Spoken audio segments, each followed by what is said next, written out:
안녕하세요. 은혜샘교회 성도 여러분, 최선종 목사입니다. 오늘은 4월 13일 사무엘하 20장부터 22장까지를 함께 살펴보도록 하겠습니다. 그러면 바로 1단계 본문 내용 파악하기를 시작하도록 하겠습니다. 1단계 본문 내용 파악하기를 모두 마쳤습니다. 이제 2단계 질문 만들기인데요. 20장 9절을 보면 요압이 아마사에게 인사를 하는 부분이 나오는데 조금 이상하게 인사를 합니다. 너는 지금 평안하냐 이렇게 묻는 것도 아니고요. 너의 형은 평안하냐도 아닙니다. 나의 형은 평안하냐 이렇게 물어보거든요.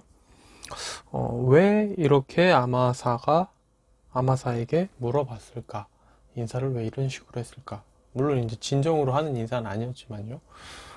왜 이렇게 했을까? 이제 이게 오늘의 질문이 되겠습니다. 네, 그러면 이제 3단계 질문에 대한 대답 찾기로 넘어가도록 하겠습니다. 3단계 질문에 대한 대답 찾기를 시작하도록 하겠습니다. 20장 9절 같은 경우에는 이게 뭐 한글로 이렇게 돼 있다 보니까 제가 이제 좀 오해를 했던 것 같아요. 요압이 아마사에게 나의 형은 평안하냐 이렇게 인사를 했다라고 봤는데 그게 아니라 이제 아마사에게 나의 형이라고 부르는 겁니다. 그러니까 조금 바꿔서 얘기를 하자면 나의 형님 평안하십니까? 이렇게 얘기를 하는 거죠. 실제로 아마사와 요압은 이제 그 친척 관계이기 때문에 형이라는 단어를 써도 전혀 무리가 없죠. 그러니까 이제 요압이 자기 형에 대한 안부를 묻는 게 아니라 이제 호칭이었던 겁니다. 이게 이제 뭐 영어 성경이라든지 히브리어 성경에는 좀 표현이 더 이렇게 이해되게 나오는데 한글 성경은 이제 약간 이런 오해가 있을 수 있다는 것을 이 부분을 이제 읽으면서 확인하게 되네요. 네, 그러면 이제 4단계 질문에 대한 대답 찾기로 넘어가도록 하겠습니다. 4단계 본문 묵상하기까지 모두 마쳤습니다. 이제 마지막 5단계 적용하기인데요. 먼저는 21장 1절과 2절 부분을 가지고 좀 묵상을 하게 됩니다. 사울이 잘못했던 죄에 대해 나오죠. 사울이 기브온 사람들을 죽였다라고 얘기를 합니다. 우리가 여호수아를 읽으면서 살펴봤었죠. 기브온 사람들은 자신들이 죽지 않기 위해서 마치 먼 곳에서 온 것처럼 꾸며가지고 화친을 맺습니다.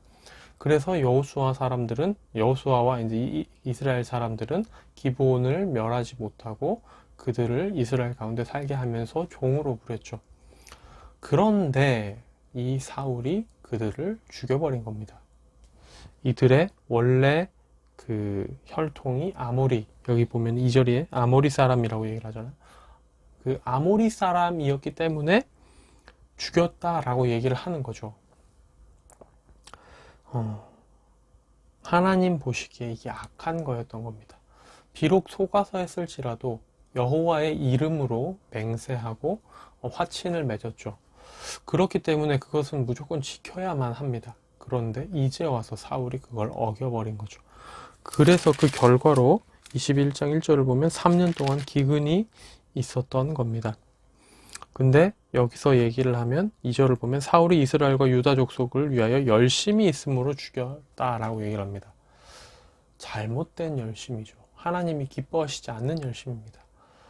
자기가 하고 싶은 대로 하는 열심인 거죠. 하나님이 이렇게 해라라고 말하신 적이 없는데 자기 나름대로 자기 딴에는 이렇게 얘기를 하는 겁니다. 이런 일이 발생해서는 안 되죠. 상대방이 기뻐할 만한 방식대로, 상대방이 좋아할 만한 방식대로 우리는 해줘야 그 사람을 위해 진짜 한 행동이 됩니다. 상대방이 원치 않는데, 상대방이 싫어하는데 나는 그것을 상대방을 위한답시고 해버리면 그건 상대방을 위한 게 아니죠. 나를 위한 겁니다. 자기 만족을 위한 겁니다. 이걸 보면서 참 조심해야겠다는 생각을 합니다. 하나님과 그리고 다른 사람들 앞에서 관계에 있어서 하나님과의 관계, 대인과의 관계에 있어서 자기 의와 자기 만족을 위한 일을 하면 안 된다는 거죠. 그래도 나는 하나님을 위해 이렇게 했는데 그래도 나는 저 사람을 위해 내 딴에는 이렇게 나만의 방식으로 나만의 사랑으로 이렇게 했는데 나만의 열심히 이렇게 했는데 해봐야 그거는 자기 만족과 자기 의의밖에 되지 않습니다. 상대방을 잘 알고 상대방이 원하는 방식대로의 열심을 내어야 진정 상대방을 위한 게 되죠.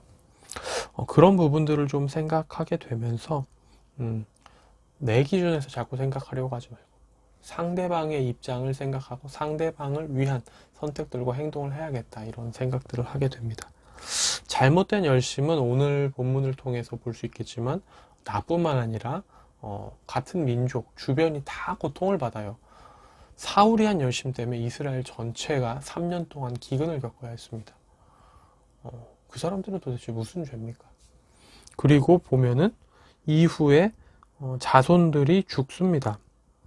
이 사람들은 또 무슨 죄입니까? 자신들이 직접 저지르지도 않은 죄 때문에 죽어야만 했죠. 이런 것들을 보면 우리가 그냥 우리 나름대로의 방식대로 무언가를 했을 때 그 후폭풍이 굉장히 상당하다는 것을 또 확인할 수 있습니다. 조심해야겠다는 다짐을 다시 한번 하게 되고요. 22장 26절, 7절, 8절까지 좀 묵상을 하게 되는데요. 두 번째로 여기서 보면 여호와께서는 자비한 자에게는 주의 자비하심을 나타내시고 완전한 자에게는 주의 완전하심을 보이시며 깨끗한 자에게는 주의 깨끗하심을 보이시고 사악한 자에게는 주의 거스르심을 보이시며 공고한 자는 구원하시고 교만한 자는 살피신다, 낮추신다, 이렇게 얘기를 하시거든요. 이 부분을 보면서 참 제 자신을 좀 돌아보고 앞으로 행동할 거에 대해 조심하게 됩니다. 자비한 자에게 자비하심을 보여준다고 합니다. 우리가 다른 이들에게 자비로운 행동을 보여야 한다는 겁니다. 우리는 남들에게 자비를 베풀지 않으면서 하나님께만 자비를 받으려고 하면 안 된다는 거죠. 우리가 하나님께 자비를 받고 싶다면 우리도 다른 사람들에게 자비로운 모습을 보여줘야 되는 겁니다. 그리고 우리가 하나님의 완전하심을 경험하고 싶다면 우리도 하나님 앞에서 완전하려고 노력하고 분투하는 모습이 있어야 된다는 겁니다. 우리가 결코 모든 면에서 다 완전해질 수는 없지만 우리가 완전해지기 위한 노력과 시도들이 주님 앞에 있어야 한다는 거죠. 그럴 때 우리는 또 주님의 완전하심을 맛보아할 수 있다는 겁니다. 깨끗한 자에게 주의 깨끗하심을 보이신다라고 얘기합니다. 우리가 주님 앞에 정결해야 또 우리는 하나님의 거룩하심을 또 경험할 수 있게 된다는 얘기고, 또 사악한 자에게는 주의 거스르심을 경험하게 된다고 합니다.